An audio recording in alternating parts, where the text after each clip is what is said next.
बिस्मिल्लाहिर्रहमानिर्रहीम। Programme focus में आपको खुशामदीद कहते हैं। आज सबसे पहले हम बात करेंगे पाकिस्तान स्टॉक एक्सचेंज की। तो मार्केट आज जब स्टार्ट हुई तो ग्रीन जोन के साथ हुई। इन्वेस्टर्स और ब्रोकर्स ने खरीदारी का सिलसिला जारी रखा, बैंकिंग स्टॉक्स में, ऑयल एंड गैस के स्टॉक्स में, रिफाइनरी के स्टॉक्स में। लेकिन जैसे जैसे ट्रेडिंग आगे बढ़ती रही, हमने देखा कि मार्केट रेड जोन में दाखिल हो गई और प्रॉफिट टेकिंग का सिलसिला देखा गया। ऑब्वियसली 27 सेशन से मार्केट मुस्तकिल तेजी की जानिब गामजन है और प्रॉफिट टेकिंग ड्यू थी, करेक्शन ड्यू थी, जिसकी वजह से 100 इंडेक्स ग्रीन जोन से निकलकर रेड जोन में दाखिल हुआ और मार्केट का इख्तिताम भी नेगेटिव लेवल से हुआ। 100 इंडेक्स का इख्तिताम 49,400 के लेवल पर हुआ, 100 पॉइंट्स माइनस थे। इंट्राडे में अगर मैं बात करूं हाई लेवल, तो 100 इंडेक्स का हाई लेवल था 49,700 और लो लेवल था 49,300।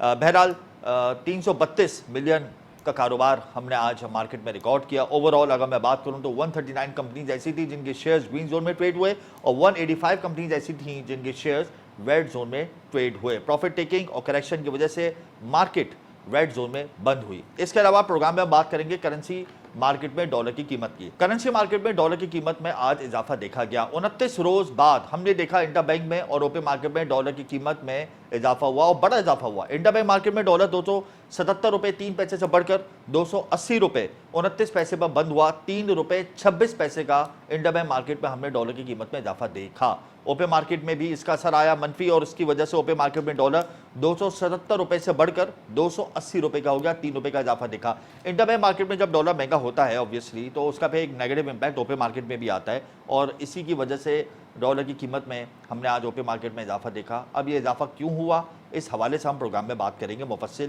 कि इंटरबैंक मार्केट में कमर्शियल बैंकों ने डॉलर की कीमत में इजाफा क्यों किया, इसकी क्या वजूहत हैं, क्या मामले हैं। लेकिन डॉलर का बढ़ना हमारे मुआशी एदाद शुमार के लिए बिल्कुल भी सही नहीं है। हमने देखा कि 29 रोज़ तक डॉलर की कीमत कंट्रोल रही और हमारे इकनॉमिक इंडिकेटर्स पॉजिटिव साइड पर आ गए और इसका इम्पैक्ट आया कि इन्फ्लेशन स्लाइटली कम हुई और इसी की वजह से हम देख रहे थे कि हमारे लार्ज मैन्युफैक्चरिंग स्केल के नंबर्स बेहतर हो गए, हमारा ट्रेड डेफिसिट थोड़ा कंट्रोल हुआ। हमने इंपोर्ट बिल की अदायगियाँ करनी है, उस पर भी काफ़ी हद तक हमारा दबाव कम हुआ था। लेकिन आज डॉलर क्यों बढ़ा और क्या इसमें कंसिस्टेंसी देखी जाएगी, इसी हवाले से आज हम प्रोग्राम में मुफस्सिल गुफ्तगू करेंगे। इसके अलावा मैं आपको बताऊँगा गोल्ड की कीमत।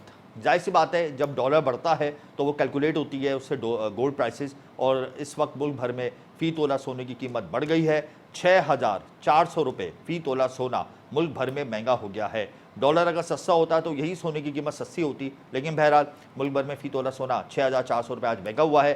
कल बुलियन मार्केट ने रेट नहीं खोले थे, परसों के रेट बरकरार थे और परसों हमने देखा था कि स्लाइटली सी करेक्शन आई थी, लेकिन आज सोने की कीमतों में बड़ा इजाफा हुआ है। फ़ी तोला सोना महंगा होने से 2,06,500 रुपये का हो गया है और 10 ग्राम सोना 5,487 रुपये महंगा हुआ है। इसके बाद 10 ग्राम सोने की कीमत 1,77,040 रुपये हो गई है। आलमी मार्केट की अगर मैं बात करूं तो देखें जो पैलेस्टाइन का और इसराइल का कॉन्फ्लिक्ट चल रहा है, इससे पेट्रोलियम प्राइसेस पर भी नेगेटिव इंपैक्ट आ रहा है। ऑब्वियसली क्रूड ऑयल की कीमतें बढ़ रही हैं, फिर गोल्ड की प्राइसेस पर भी नेगेटिव इंपैक्ट आ रहा है। तो आलमी मार्केट में गोल्ड की प्राइसेस भी बढ़ रही हैं, लेकिन पाकिस्तान में गोल्ड की प्राइसेस इस वजह से कम हो रही थी कि डॉलर की कीमत कम हो रही थी। अब गोल्ड प्राइसेस इंटरनेशनल मार्केट में बढ़ रही हैं और यहाँ पर डॉलर भी आज बढ़ा है, इसी की वजह से आज गोल्ड प्राइसेस में इजाफा हुआ है। इंटरनेशनल मार्केट में सोने की कीमत में भी इजाफे का सिलसिला जारी है। आलमी मार्केट में सोना $36 फ़ी ऑन्स महंगा हुआ है और उसके बाद डॉलर की कीमत हो गई है $1959, यानी $1959 का इस वक्त फ़ी ऑन्स आलमी मार्केट में हो गया है।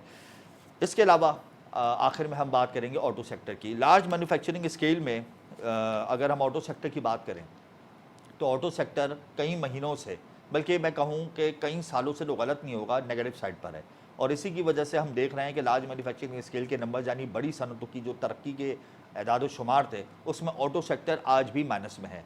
और जाहिर सी बात है जब गाड़ियों की कीमतों में होशरुबा इजाफा होगा, गाड़ियों की पैदावारी लागत में इजाफा होगा तो इन्वेंट्रीज डिस्टर्ब होंगी और इसी की वजह से हमने देखा कि 3 रोज़ में मुल्क भर में 3 रोज़ में 3 बड़े ऑटो प्रोड्यूसर्स ने अपना प्रोडक्शन प्लांट बंद कर दिया है।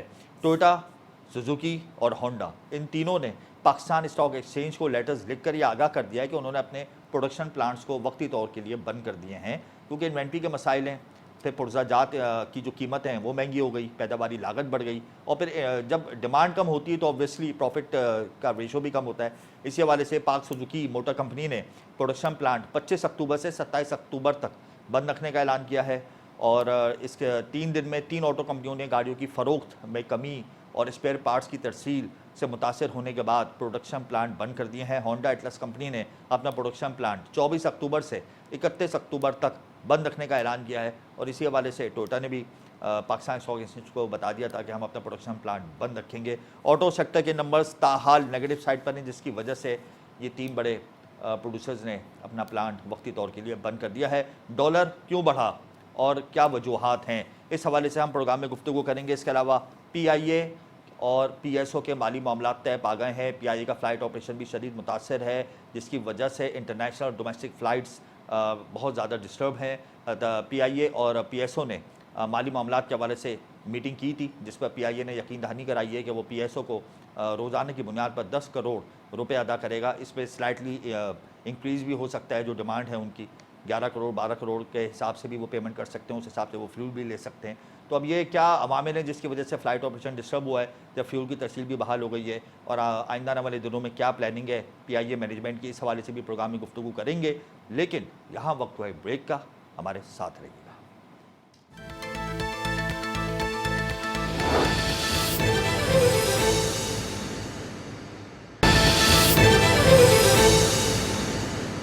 Welcome back. PIA का इंटरनेशनल और डोमेस्टिक फ़्लाइट ऑपरेशन शदीद मुतासर है, और क्यों मुतासर है, इसकी क्या वजूहत हैं, इसी हवाले से इस वक्त हमें प्रोग्राम में ज्वाइन कर चुके हैं तर्जुमान PIA अतर हसन ऐवान। आपका बहुत शुक्रिया अतर साहब।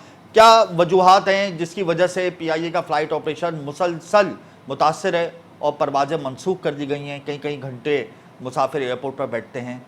क्या आप समझते हैं कि आइंदा आने वाले दिनों में फ़्लाइट ऑपरेशन में कुछ बेहतरी आ सकती है? बहुत शुक्रिया आपका कि आपने हमें वजाहत का मौका दिया है जी। PIA का पिछले 2 दिनों से कुछ फ्लाइट्स मुतासर हुई हैं, कुछ कैंसलेशंस भी थी, कुछ डिलेज थे, और उसकी वजह ईंधन की फराहमी जो थी उसमें कुछ कमी हुई थी। उस वजह से ये सारा शेड्यूल जो है मुतासर हुआ है। लेकिन हमारी मैनेजमेंट और PSO की मैनेजमेंट के दरमियान गुफ्तगू हुई, और गुफ्तगू होने के बाद जो है ये कल से, जो कल का दिन गुजर गया, उससे नॉर्मलाइज होना शुरू हो गया है। और जो फ्लाइट्स जो पैसेंजर डिस्टर्ब हुए थे इन 2 दिनों में, उनको हमने मुतबादिल फ्लाइट्स पे एडजस्ट किया है, और अगर कोई रिफंड लेना किसी ने मांगा है तो उनको हमने रिफंड भी किया है। अच्छा अतर साहब, आज कितनी फ़्लाइट्स मनसूख की गई इंटरनेशनल और डोमेस्टिक, और आइंदा आने वाले दिनों में क्या शेड्यूल है, इस हवाले से तफसीलात बताएं। जी, आज बुध को हमारी 16 इंटरनेशनल फ्लाइट्स मनसूख हुई, और 8 जो हैं वो डोमेस्टिक फ्लाइट्स मनसूख हुई। लेकिन इन परवाजों के मुसाफिरों को हमने एक दिन पहले ही इन्फॉर्म कर दिया था और उनको एडजस्ट कर दिया गया था दूसरी फ्लाइट्स पे। अच्छा, आज डोमेस्टिक फ्लाइट्स तमाम मनसूख हो गई हैं? कोई नहीं, तमाम नहीं, तमाम बिल्कुल नहीं मनसूख हुई। कुछ 8 फ्लाइटें मैंने आपको बताई हैं कि 8 फ्लाइटें मनसूख हुई हैं, बाकी फ्लाइट्स ऑपरेट हो रही हैं।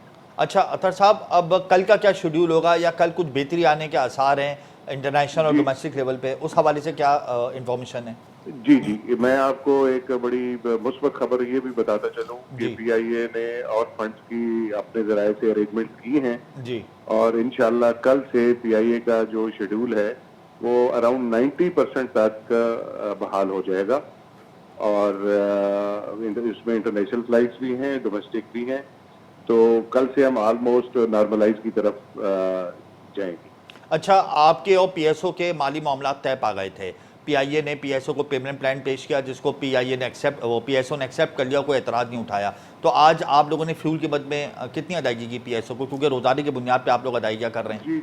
जी, रोज़ाना की बुनियाद पे हम 100 मिलियन पाक रुपीस की अदायगी कर रहे हैं जी, और इस कैपिंग को हम इंशाल्लाह कल से बढ़ा के, हमारी कोशिश है कि हम इसको 150 मिलियन तक ले जाएं। अच्छा, आज भी आप लोगों ने पेमेंट की है फ्यूल की मद में? जी, हम बिल्कुल कर रहे हैं, बिल्कुल पेमेंट्स हो रही हैं। आज भी आप लोगों ने 100 मिलियन की अदायगी की है PSO को? जी, बिल्कुल हो रही है। अच्छा अतर साहब, ये मुझे बताएं कि जो बरतानिया का और पाकिस्तान का जो फ्लाइट ऑपरेशन है वो बंद हो गया था, अब उसकी बहाली की बातें हो रही हैं, तो बरतानिया की टीम आ रही है कुछ दिनों में पाकिस्तान, तो कुछ उम्मीदें हैं कि हमारा फ्लाइट ऑपरेशन दोबारा से बहाल हो जाएगा PIA का? हाँ जी, हम बड़े पॉजिटिव हैं और हम बड़ी हमारी तवक्कुआत हैं कि अगले महीने उनकी टीम आ रही है। बेसिकली वो सिविल एविएशन का उनका ऑडिट है और वो पीआईए को भी विजिट करेंगी। तो बड़ी हमें उम्मीद है कि वो उनकी जो तहफ़्फ़ुज़ात थे वो पीआईए ने उनके दूर कर दिए हुए हैं। तो सिविल एविएशन का भी वो ऑडिट करेंगे, हमारे पास भी विजिट करेंगे। तो हमारी बड़ी ये हम तवक्को लगाए बैठे हैं कि पीआईए की बरतानिया की फ्लाइटें इंशाल्लाह बहाल हो जाएंगी। लेकिन ये उनके विजिट के बाद ही पता चलेगा कि वो क्या रिपोर्ट देते हैं। लेकिन पीआईए ये तवक्को कर रही है कि ये ऑपरेशन बरतानिया का बहाल होगा। और मैं ये बताता चलूं कि ये जब ऑपरेशन बहाल होगा तो ये पीआईए के लिए बड़ी मुस्बत खबर होगी और रेवेन्यू में बहुत एक सिग्निफिकेंट इजाफा होगा। कुछ आप डेट बता सकते हैं कि बरतानिया की टीम कब तक किस डेट को विजिट करेगी और विजिट करने के बाद क्या रिपोर्ट्स आएंगी और फिर किस मई का अंदाजे के मुताबिक कब तक ये बहाल हो जाएगा? अच्छा, ये इसमें यह है जी कि ये बेसिकली वो इन कांटेक्ट होते हैं, क्योंकि वो एविएशन के लोग हैं तो वो सिविल एविएशन ऑफ पाकिस्तान से उनका राब्ता होता है जी। तो वो उनकी कोऑर्डिनेशन से वो आएंगे। तो वो सिविल एविएशन हमें कम्युनिकेट करेगी कि वो कब आ रहे हैं। और वो जाहिर है जो बाद की बातें हैं वो तो बाद में हम अभी तो उस पर कमेंट उनकी आमद अगले माह तक उनकी आमद मुतवक्के है। जी नवंबर में उनकी आमद मुतवक्को है। नवंबर तक। अच्छा, ये हज ऑपरेशन के हवाले से बातें आ रही हैं कि गवर्नमेंट ने आप लोगों को पेमेंट नहीं दी, जिसकी वजह से मुतादिद हज की फ़्लाइट्स मुतासर हो गई हैं और लोग शदीद परेशान हैं, कर्ब में मुब्तला हैं। ये क्या माजरा है? नहीं, ये कोई शायद गलत रिपोर्ट हुआ है कहीं। और बेसिकली हज की जो पेमेंट्स होती हैं वो हज फ्लाइट्स जो हज ऑपरेशन होता है, जो स्पेशल खसूसी परवाजें पीआईए ऑपरेट करती है मिनिस्ट्री के साथ, वजारत मजहबी उमूर के साथ, तो वो पेमेंट्स होती हैं जी। वो तो हज ऑपरेशन तो बड़ा अर्सा हुआ है, खत्म भी हो गया। लेकिन ये होता है कि वो पेमेंट्स बाद में सारी रिकनसाइल होती हैं। तो हम वो प्रोसेस में हैं और हम उनसे राब्ते में हैं और हमने उनको रिक्वेस्ट की है कि हमें जल्द अज जल्द जो है हमारी पेमेंट दे दी जाए। मतलब मिनिस्ट्री आपको वो पेमेंट कितनी देगी, कब तक देनी थी और कितनी ताखीर हो गई? जी, वो ताखीर की बात नहीं है। वो बेसिकली हर चीज चूंकि टिकट्स के हिसाब से, पर फ्लाइट के हिसाब से रिकंसिलेशन हो रही होती है जी। तो ये कोई अराउंड 600 मिलियन पाक रुपीज हैं जो कि हमें पेमेंट होनी है। और कितनी फ्लाइट्स हैं जो ऑपरेट होंगी? और नहीं, ये अभी की नहीं है, ये पास्ट पेमेंट है जो हज ऑपरेशन हो गए। ओके। एडवांस में नहीं, एडवांस में कुछ नहीं होता। जब ऑपरेशन कंप्लीट हो जाता है उसके बाद ये पेमेंट। अच्छा, मुझे ये बताइएगा अतहर साहब कि इस वक्त पीआईए के पास कितने तैयारे ग्राउंड हैं और कितने तैयारे इस वक्त फाल हैं और फ्लाइट ऑपरेशन की, और क्या मतलब आप लोगों की प्लानिंग होगी इन फ्यूचर इन तैयारों के साथ? जी, हमारी तो कोशिश यही है कि हम इनमें मजीद इजाफा करें। और लेकिन गवर्नमेंट ऑफ पाकिस्तान के तावन से जैसे जैसे गवर्नमेंट हमें अप्रूवल देगी तो इंशाल्लाह फ्लीट में भी इजाफा होगा। लेकिन जो इस वक्त एग्जिस्टिंग फ्लीट है उसके साथ हम मैक्सिमम फ्लाइट्स जो हैं वो ऑपरेट कर रहे हैं। जैसे आपके इल्म में है कि टोरंटो पीआईए का एक बड़ा बिजी सेक्टर है, वहाँ पे पीआईए ऑपरेट कर रही है। और बाकी कुआलालंपुर पीआईए ऑपरेट कर रही है, गल्फ में, केएसए में, चाइना पीआईए की फ्लाइट्स जा रही हैं, इस्तांबुल पीआईए ऑपरेट कर रही है, बाकी ये दुबई वगैरह सब रीजन में हर जगह। कितने तैयारे हैं इस वक्त इंटरनेशनल हमारे पास और डोमेस्टिक लेवल के लिए कितने तैयार हैं? नहीं, ये कोई सिर्फ बाइफिकेशन सर नहीं होती कि तैयारों की कि कुछ ऐसे तैयारे हों जो सिर्फ डोमेस्टिक इस्तेमाल हों या इंटरनेशनल ना हो। जो एंटायर फ्लीट होता है वो बेसिकली एक शेड्यूल बनता है, उस रोटेशन में चलता है। वही जहाज डोमेस्टिक में भी इस्तेमाल हो रहे होते हैं और इंटरनेशनल फ्लाइट्स भी हो जाते हैं। अतर साहब, हमारे पास इस वक्त जो ऑपरेशनल प्लेन्स हैं वो उनकी तादाद क्या है? 20 है, 22 है, 25 है, 30 हैं? कितने तैयारे हैं पीआईए के पास इस वक्त? जी, पीआईए का जो फ्लीट है वो 31 तैयारों पर मुश्तमिल है। 31 तैयारों पर जी। उसमें से 20 तैयारे इस वक्त फ्लाई कर रहे हैं। 20, सही है। ठीक है सर। और बाकी कुछ जहाज जो हैं वो रूटीन की मेंटेनेंस पे हैं।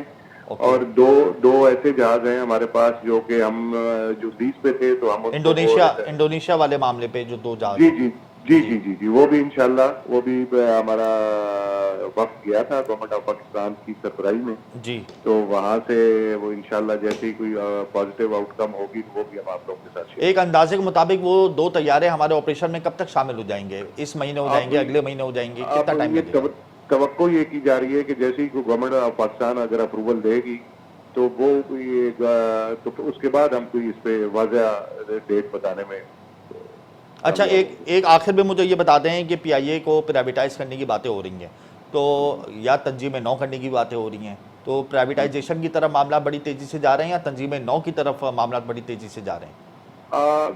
इसमें जो प्राइवेटाइजेशन का मामला है, इस पे तो हम कोई कमेंट करने की पोजीशन में नहीं है। ये तो प्राइवेटाइजेशन कमीशन और उनके तर्जुमान ही इस पे बात कर सकते हैं। जी लेकिन जहां तक कोई इंफॉर्मेशन का या ताउन की बात है प्राइवेटाइजेशन कमीशन से फ्रॉम पीआईए साइड, जी। तो पीआईए इंतजामिया मुकम्मल ताउन कर रही है और जो भी उनको डाटा चाहिए होता है वो फराहम किया जाता डेटा आप लोग मुस्तकिल बुनियादों पर फराम कर रहे हैं है। प्राइवेटाइजेशन कमीशन को, रिक्वायरमेंट के हिसाब से यानी पे जो है मामला जो है वो प्राइवेटाइजेशन की तरफ बड़ी तेज़ी से जा रहे हैं। आप प्राइवेटाइजेशन कमीशन से पूछ सकते हैं कि वो किस स्टेज पे हैं और वो क्या कर रहे हैं। अतर साहब, आपने कहा है कि आइंदा आने वाले दिनों में पीआईए का फ्लाइट ऑपरेशन बेहतर हो जाएगा और 90% फ्लाइट्स ऑन टाइम हो जाएगी। हम ये उम्मीद करें कि मुसाफिरों को जो है वो तकालीफ का सामना नहीं होगा। जी, हमारी पूरी कोशिश होती है, हमेशा हमेशा कोशिश रही है। अभी भी जो हमारे फ्लाइट डिस्टर्ब रही 2 दिन, हमने पूरी कोशिश की कि एयरपोर्ट पे जो स्टैंडर्ड रहे पैसेंजर्स हम उनकी मैक्सिमम खिदमत करें। जी और आइंदा भी हमारी यही कोशिश होगी कि एयरलाइन है, हमारा काम ही सर्विस प्रोवाइडर है, हमारा सर्विस देना है। मुसाफिर हमारा असासा ही मुसाफिर हैं। जी तो हमारी कोशिश होती है कि हम उनको कोई ज़हमत ना दें, उनको कोई ज़हमत ना उठानी पड़े। लेकिन जो ये हुआ है, जो अनफॉर्चुनेट है बड़ा, जी। और मैं इस पे पीआईए की तरफ से अपने मौजूद मुसाफिरों से माजरत खा हूँ। बहुत शुक्रिया अतर हसन ऐवान साहब, आपने अपना कीमती वक्त हमें दिया। बहुत अच्छी बात है कि पीआईए के पॉइंट्स में इस वक्त वेल मीनिंगफुल और टारगेट पॉइंट्स में ये बात शामिल है कि अपने कस्टमर्स को फैसिलिटेट करें और हम देखेंगे कि आइंदा आने वाले दिनों में पीआईए का जो फ्लाइट ऑपरेशन है वो बेहतर रहेगा, जैसे कि तर्जुमान पीआईए ने इस वक्त अब हमारे प्रोग्राम में कहा है। और अब जो हमारा जो सेकंड सेगमेंट होगा उसमें हम डिस्कस करेंगे डॉलर की कीमत को, कि डॉलर की कीमत क्यों इंटरबैंक और रुपए मार्केट में बढ़ रही है, इसकी क्या वजूहात हैं। लेकिन ये डिस्कशन होगा इस ब्रेक के बाद। हमारे साथ आइएगा।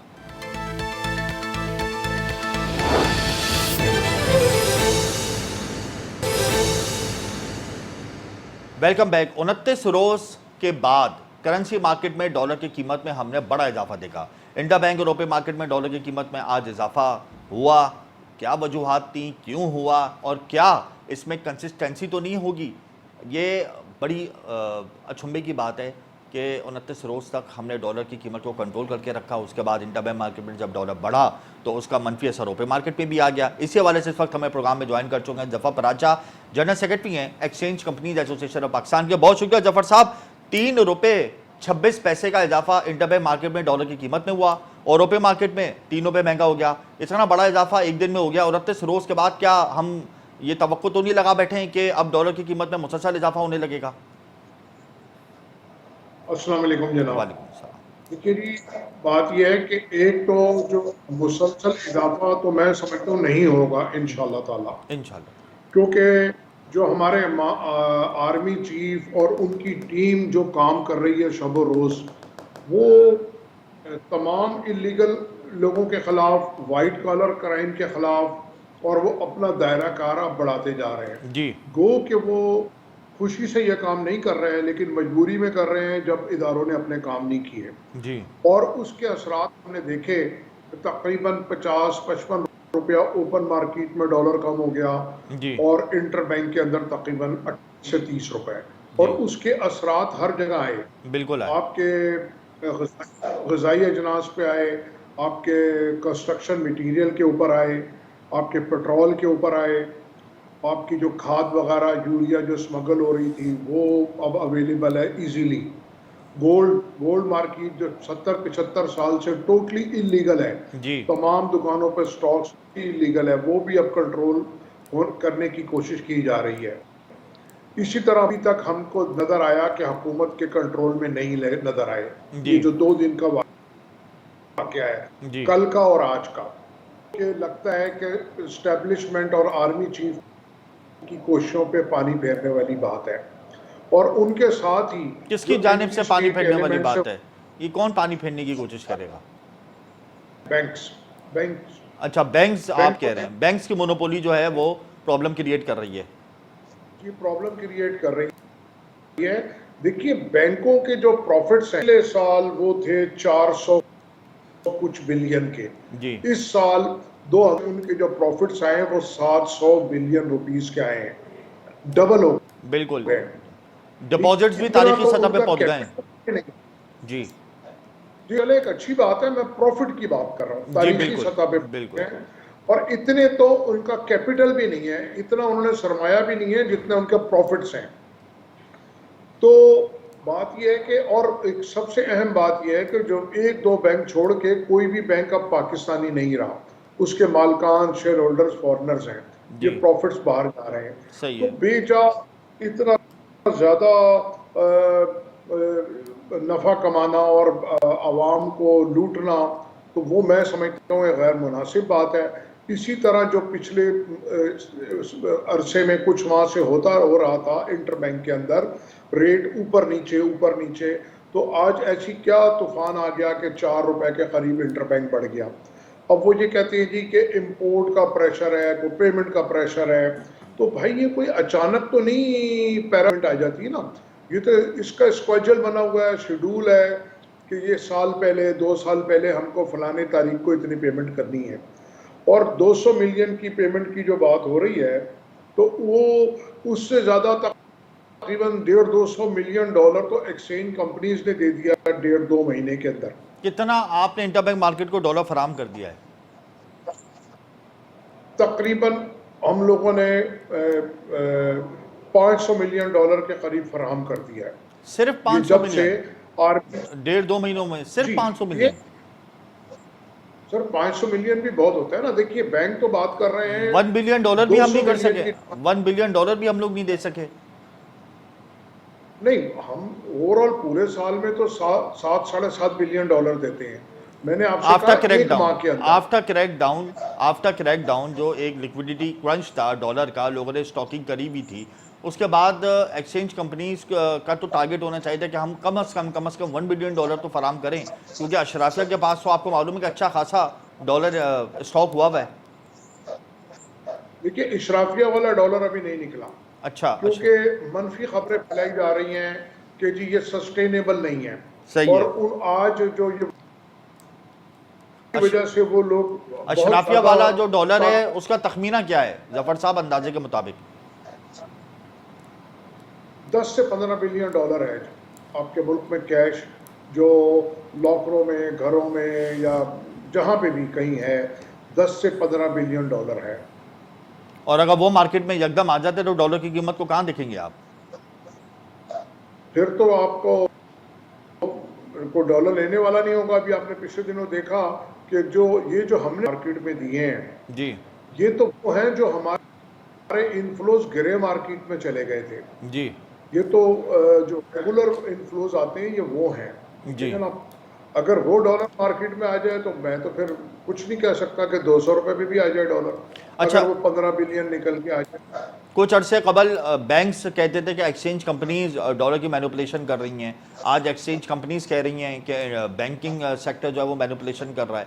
तो इन मैनिपुलेशन की वजह से हमारे इकोनॉमिक इंडिकेटर्स को तो नुकसान पहुंच रहा है, इसका हल क्या समझते हैं आप?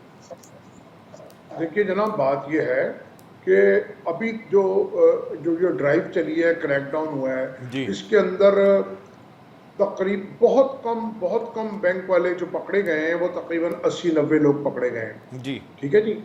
और क्योंकि उनको बहुत बड़ा शेल्टर हासिल है बैंक का, बैंकों में लॉ इन्फोर्समेंट एजेंसीज नहीं जा सकती, तो सबसे आसान है ये कहना कि एक्सचेंज कंपनीज ये काम करती हैं। सही है। एक्सचेंज कंपनीज की कोई ताकत ही नहीं है। अब जैसे कि एक ड्राइव चल रही है कि एक्सचेंज कंपनीज बंद करके बैंकों को दे दिया जाए बिजनेस, तो अभी जब ये सूरत हाल है आपकी कि बैंकों का जो प्रॉफिट था पिछले साल फॉरेन एक्सचेंज का, वो 25 बिलियन रुपया था, और इस साल वो हो गया 100 बिलियन रुपया, सही है। टाइम। ठीक है, अगर आपने एक्सचेंज कंपनीज का बिजनेस बैंकों को दे दिया तो फिर तो आपको पता ही नहीं लगेगा कि आपके साथ क्या हाथ हो गया। तो एक्सचेंज कंपनीज की गर्दन क्योंकि पतली है, इनकी लॉबी कोई नहीं है, तो इसलिए ये कहना बहुत आसान है कि ये बात बैंक्स भी कह देते हैं, हवाले वाले भी कह देते हैं, जो हमारे सरकारी लोग जो दूसरे कामों में इन्वॉल्व हैं वो भी कह देते हैं कि एक्सचेंज कंपनी ये काम करती हैं। जबकि एक्सचेंज कंपनीज का बहुत बड़ा रोल है। और तो स्टेट बैंक किधर regulated है? और स्टेट बैंक इतना डिसेंट्रलाइज क्यों हो गया है? स्टेट बैंक अगर अपनी अच्छी मॉनिटरिंग रखे तो मैनिपुलेशन ना हो। आप नहीं समझते कि स्टेट बैंक की पॉलिसी कमजोर है? देखिए, स्टेट बैंक की पॉलिसीज तो बहुत मजबूत है, ओवरऑल उनके कंट्रोल्स बड़े जबरदस्त हैं, जी। लेकिन कहीं पे आके हुकूमत की वजह से उनको कॉम्प्रोमाइज करना पड़ता है। हुकूमत देखिए, की वजह पिछले से, दिनों हुकूमत की वजह से या फिर आईएमएफ की वजह से? नहीं, मैं ये समझता हूँ हुकूमत की वजह से और हमारी कमजोरियों की वजह से। अच्छा। वो क्या है, वो मैं कमजोरी आपको हाईलाइट पॉइंट जी आउट कर जी दूं। बिल्कुल। देखिए, बात यह है कि पिछले दिनों finance minister, prime minister, standing committees, अदलिया, सब ने कहा कि बैंकों ने गड़बड़ की है, और वो रिपोर्ट सरफेस पे आई और बिल्कुल। वो डिक्लेयर हो गई।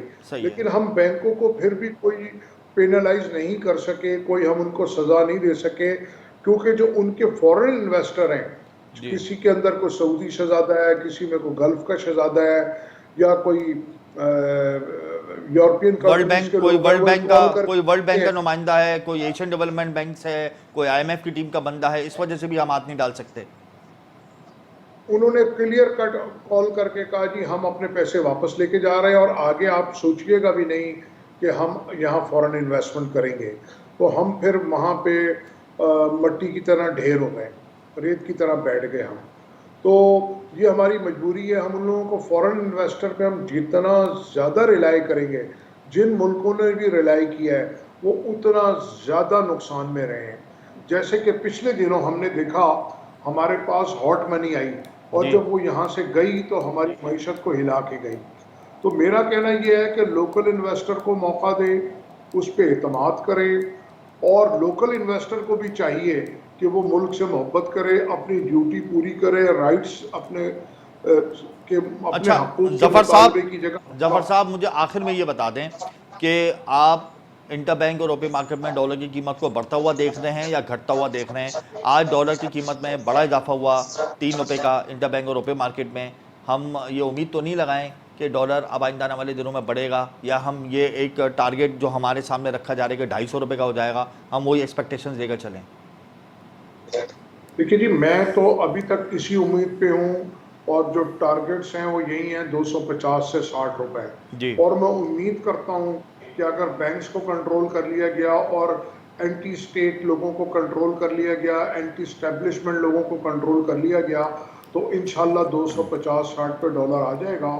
और मज़ीद आने वाले दिनों में फिर हम नेक्स्ट टारगेट गवर्नमेंट उसका तय करेगी और नीचे लाने के लिए। तो मैं तो बहुत उम्मीद हूँ कि डॉलर को नीचे आना है, और ये जो हमारे यहाँ इलीगल मीन्स बहुत ज़्यादा बढ़ गया है, वाइट कॉलर क्राइम बढ़ गया है, जी। उसको जैसे कि एस्टेब्लिशमेंट अब एड्रेस कर रही है। जी। और ख़ास तौर पे जो अफगान ट्रेड ट्रांजिट है, अफगान बार्टर है, फिर ये जो रिफ्यूजीज वापस जा रहे हैं, ओवरऑल फिर जो स्मगलिंग के ऊपर एक ड्राइव चली हुई है, तो मैं ये समझता हूँ कि हमारा इम्पोर्ट का बिल कम होगा और हमारी लोकल फैक्ट्रीज चलेंगी, हमारा लार्ज स्केल मैन्युफैक्चरिंग बढ़ेगी। आपने देखा जो कल परसों रिपोर्ट आई है, वो अब पॉजिटिव आई है हमारी month on large month scale basis पर हमारा मैन्युफैक्चरिंग। 8% बेहतर हुआ है एलएसएम का जो इंडिकेटर है। बिल्कुल आप सही कह रहे हैं जफर साहब।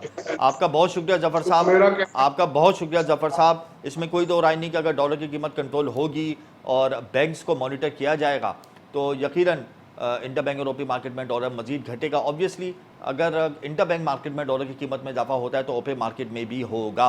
इंटरबैंक मार्केट में डॉलर 307 रुपये 50 पैसे की बुलंद तरीन सतह पर गया था और 29 रोज़ मुसलसल गिरने के बाद डॉलर इंटरबैंक मार्केट में 280 रुपये 3 पैसे का आज बंद हुआ है, और आज 3 रुपये का इजाफा देखा गया है 29 रोज़ के बाद, और ये बड़ी अलार्मिंग सिचुएशन है। और कल अगर इंटरबैंक मार्केट में डॉलर मजीद बढ़ता है तो ऑब्वियसली उसका नेगेटिव इंपैक्ट ओपे मार्केट में भी आएगा, क्योंकि ओपे मार्केट में डॉलर 333 रुपये की बुलंद तरीन सतह पर गया था और 333 रुपये से घटकर ओपे मार्केट में डॉलर 280 रुपये का हो गया। 3 रुपये का आज ओपे मार्केट में भी इजाफा देखा गया है। अब देखना यह है कि कल इंटरबैंक मार्केट में डॉलर का क्या रेट होता है, क्योंकि इंपोर्ट बिल की अदायगियों का दबाव तो हमारे सर पर है और उसी की वजह से रूपी के ऊपर एक प्रेशर होता है। मुझे और मेरी टीम को इजाज़त दीजिए। प्रोग्राम का वक्त यहाँ खत्म होता है, कल फिर हाजिर होंगे। अल्लाह हाफ़िज़।